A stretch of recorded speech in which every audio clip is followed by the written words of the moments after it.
This is the second video of our Genesis 1 series.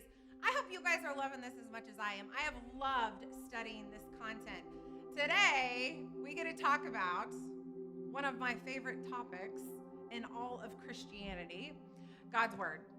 I know I look out to a culture of Christians, a culture of believers that love the Lord, that go to church on a regular basis.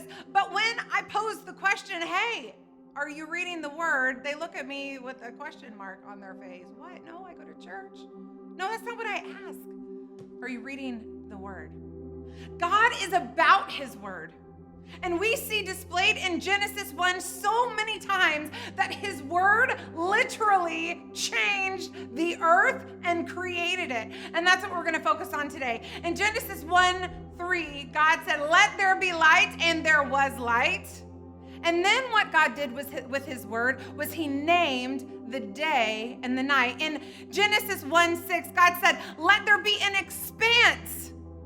And what God called the expanse, He named it heaven. In Genesis 1:9, God said, "Let the waters below the heavens be gathered in one place." And God named that place, that dry land, He named it earth. In Genesis 1:11, He said, "Let the earth sprout vegetation." And the very act of Him speaking made things start growing. In Genesis 1:14, God said, "Let there be lights in the expanse of heaven." And guess what happened? There were lights in the expanse of heaven. In Genesis 1:20, God said, "Let the waters teem with swarms of living creatures." And guess what? Little fishies started swimming around the ocean just by His word. In Genesis 1:22, God blessed everything, all the living things that He made. He blessed them with His word. And He said, "Be fruitful." He said, "Multiply." That's important. We're going to come back to that. In Genesis 1:24, God said, "Let the earth bring forth living creatures after their own kind." In Genesis 1:26, God said, "Let us make man in our own image." In Genesis 1:28, God blessed them. And God said, "Be fruitful and multiply." You know, Genesis 1 speaks, when God speaks, we see Him doing three separate things. Number one, we see Him creating.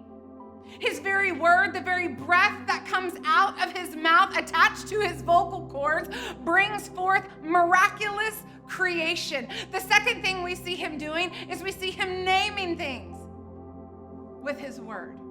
The third thing that we see Him doing is we see Him blessing things with His word. And as I was thinking about these three things just in Genesis 1, it tells us so much about the character of God and what God's word can do for us. You know, a lot of times we want creation to happen in our own lives. I cannot tell you how many times I have wanted to create things. I'm an entrepreneur by spirit, really. I'll start anything. There's something about starting something that even growing something doesn't produce. I love to start. I love to create.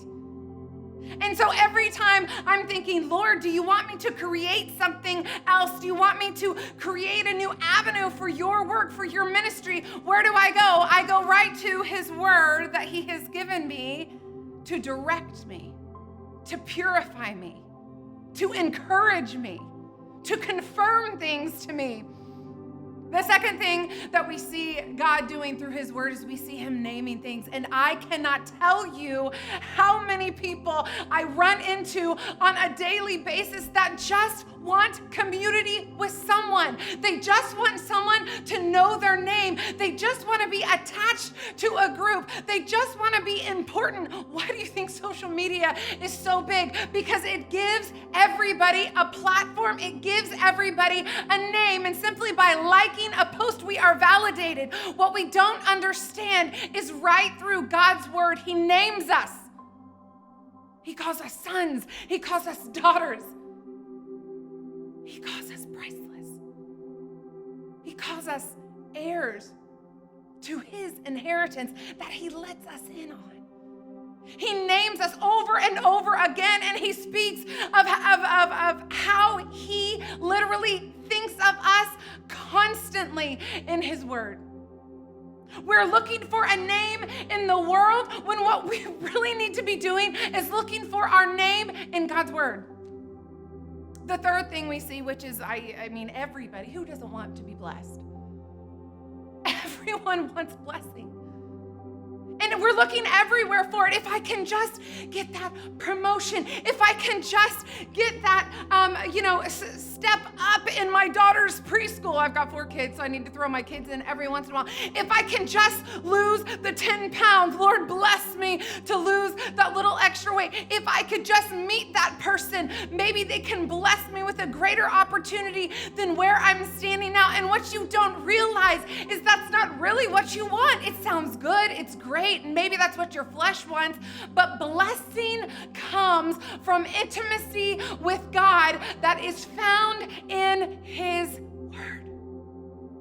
I can't tell you how many people are godly people, and they're striving after God, but they won't take 10 minutes to get into his word every day. We are becoming biblically illiterate in our world today. We fight for causes. We fight for what we feel like is right, but we don't have the word to back up what we say, so we don't even know if what we're fighting for is worthy. Get in his word and don't be a part of the biblically illiterate group. His word has brought life to me when nothing will. His word has named me when I've been betrayed. His word has stuck by me and been my best friend when I had no one standing beside me. His word has blessed me and confirmed his promise to me time and time and time again. And when my circumstances preach differently to me, and when my circumstances say that's not going to happen, I go directly to his word and read it, and it brings life to me, and I can stand straight on his promises once again.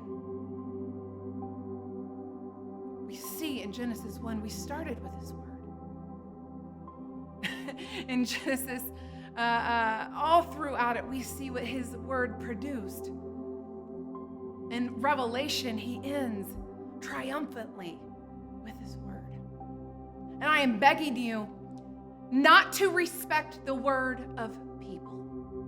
Because sometimes we'll listen to a pastor, and you're maybe even listening to me today, and that's great, and thank you so much for that. But don't listen to me, don't listen to anybody else unless you don't back up what we're saying with God's word. I am not offended if you go fact check me from God's word. I desperately desire this generation to be passionate about truth, and sometimes we respect what someone else says and we don't find it out for ourselves. My challenge to you in the second installment of this Genesis series is don't worry so much about what everyone else says.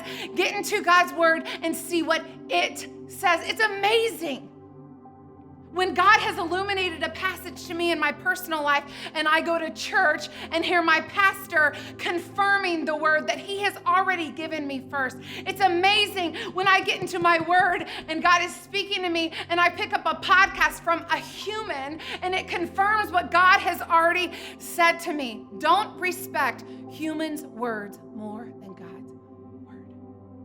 It'll change your life. It'll create in you. It'll name you, and it'll bless you. Can't wait till next week. Thanks for listening.